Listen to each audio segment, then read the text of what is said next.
Hey guys, welcome back to CLOCKWISE Crypto. Hope you guys are moving forward in everything that you do. Diving right into it, diving into the charts here, taking a look at Bitcoin.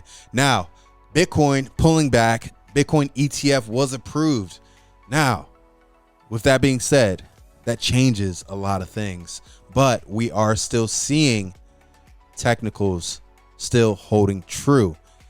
The weekly candle, this weekly candle is about to close bearish and pretty much staying intact with what we've seen here for the most part. And to be honest with you, I am very excited to see what's next. So gonna keep our stochastics up here and going to really focus on the big picture. So let's actually dive into these technicals and see what's up. First off, I did catch some shade from somebody on Twitter regarding my analysis and my disagreement with Crypto Troll. Got nothing but love for the guy. The guy's bullish on H-bar. It's cool. I simply disagree with the technicals, and that's fine, right? And this guy H-bar Rocks calls out, I think your call for bullish divergence was called out here by myself, that Bitcoin was going to tank. Now, he said this at 12 o'clock in the morning on January 11th. And of course, where was price? Price on that at that time was sitting at like 47K. Everyone was like, oh, this is it. This is it.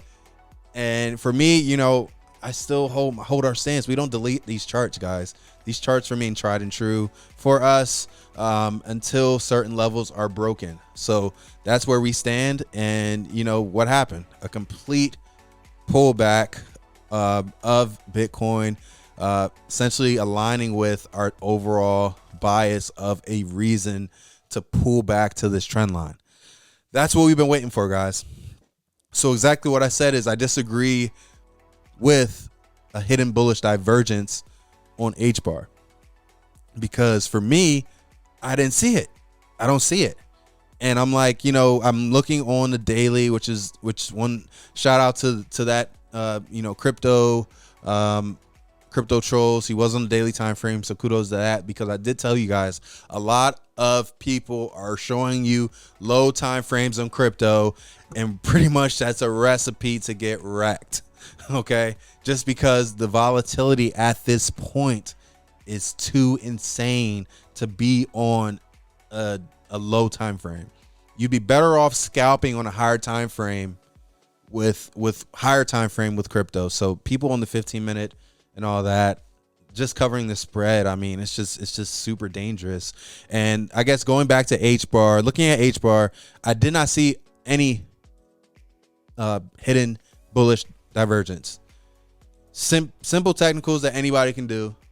We see up top here that we did, in fact, break structure. I have the line there. A higher low where the circle is, that's where the circle is right here. That's a higher low point. So why is that a higher low point? Price is making new highs and new lows. Like we were moving up, making new highs and new lows. Okay, boom, pull back, head up, and it broke. When it broke a higher low point, which is right here. Came back to retest. Now it looks we're heading down. Okay, that is basic market structure. Okay, basic market structure. Now, hidden divergence in that, I don't believe you can have hidden divergence on anything, hidden bullish divergence at that when something is overbought. Okay, it's already overbought, so that means it's already over 80. And where's the 80 at, guys? 80 for me is right here. Anything above this line, I haven't marked anything above this line. It cannot be hidden. You can't have hidden bullish divergence if it's already overbought. That means it's not hidden, it's bullish, right? So it's already bullish. So being hidden is it's not really there. And this is just how we trade, guys. I'm giving you my how we look at the markets. This is how we trade. So hidden bullish divergence comes when it's already oversold and really giving you an indicator or an idea or a bias that the market could be turning around. This price action could be turning around. Okay. So at the time, when we look back at the initial The initial post, I don't even remember where the initial one was, pretty much saying that this was hidden bullish divergence, and that would be us going from, I'm guessing, here to here. That proved it's not hidden bullish divergence. It proved it right there, because if you can just look how it played out. Let's just look how it played out from here to here.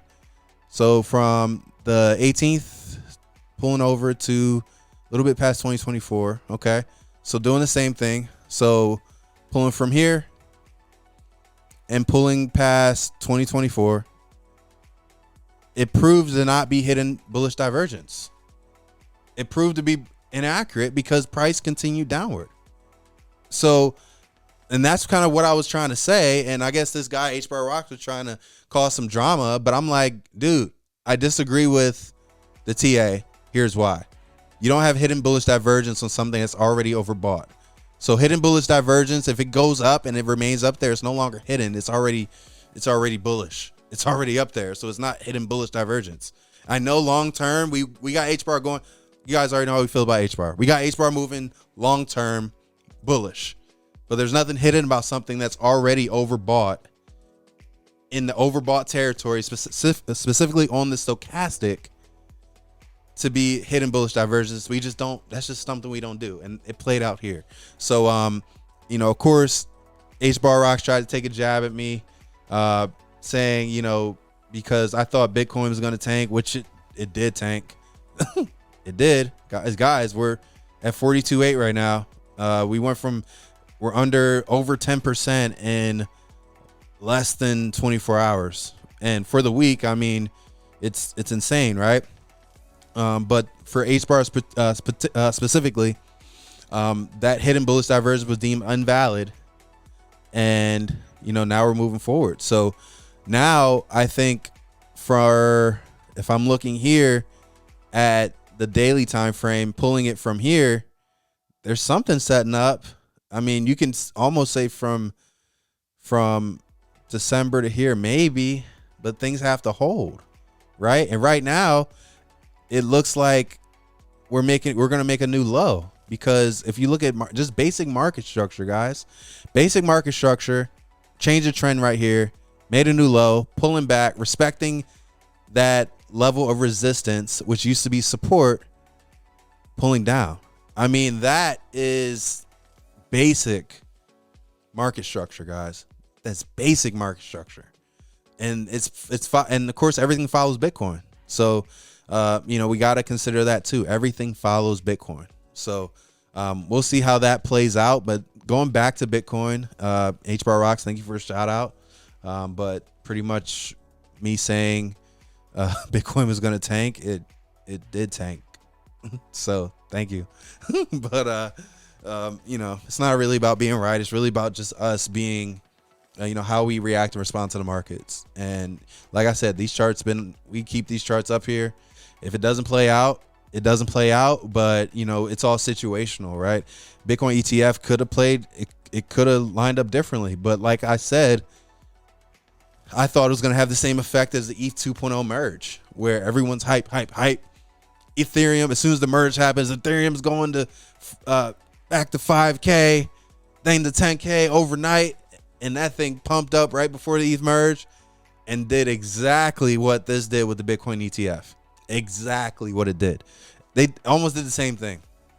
Didn't take as much, but it definitely was like zero momentum. Bitcoin did move a little bit more, but it pulled back the same. So that was going to be my reason. A denial was going to be my reason for it pulling back and reaching the 33. But we'll see how it plays out. This weekly candle is looking bearish again, pretty much falling in line again. And we talked about divergence.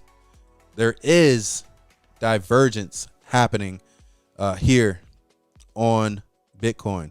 So a pullback, I believe, is coming. So we'll see how this goes. And this is divergence here on the weekly time frame, so it may take a while. You do see a little bit of divergence here, but even on the daily time frame, it's almost at that oversold point. So a lot of indecision right now, to be honest with you. You know, we had that divergence lined up, and we'll see if we break 40. 40 will be it, guys. Breaking 40 will be it. That will be decision time. So that's our key level. That's how we're looking at it. And, you know, that's kind of what we're looking at for the markets, right? So for us, it's really not necessarily about being right. Yes, we were right about Bitcoin dropping. We've had this on our chart for a minute. We were right.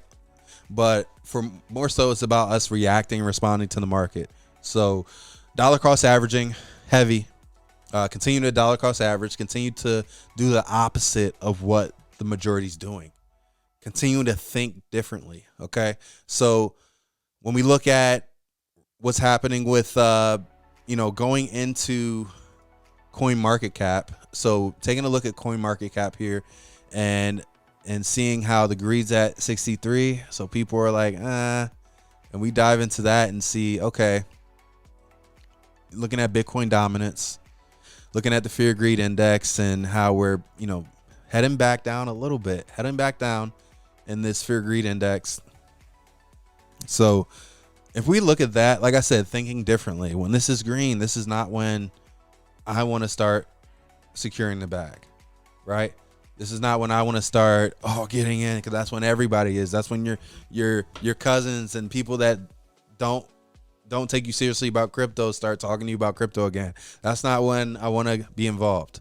Okay, when I want to be involved is when we are yellow and red on this crypto fear greed index.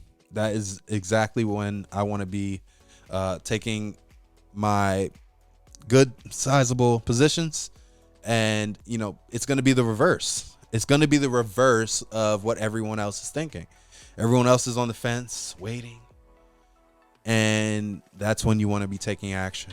So excited to see what's going to happen there. You guys see our prediction here. I think, like I said, I do think we get back to this trend line despite everything that's happened. And I still have questions about the Bitcoin ETF, but I'm excited. And I think this changes the game, because what's going to happen next? Now you know what to accumulate. Now you know there's an Ethereum ETF coming, right? So you're able to get ahead now, right? Because you know it's coming. You know Ethereum's coming. You know it's coming. And so I think you'll see projects like Cardano ETFs. Like, you'll see it. You'll see quality projects have those ETFs, okay?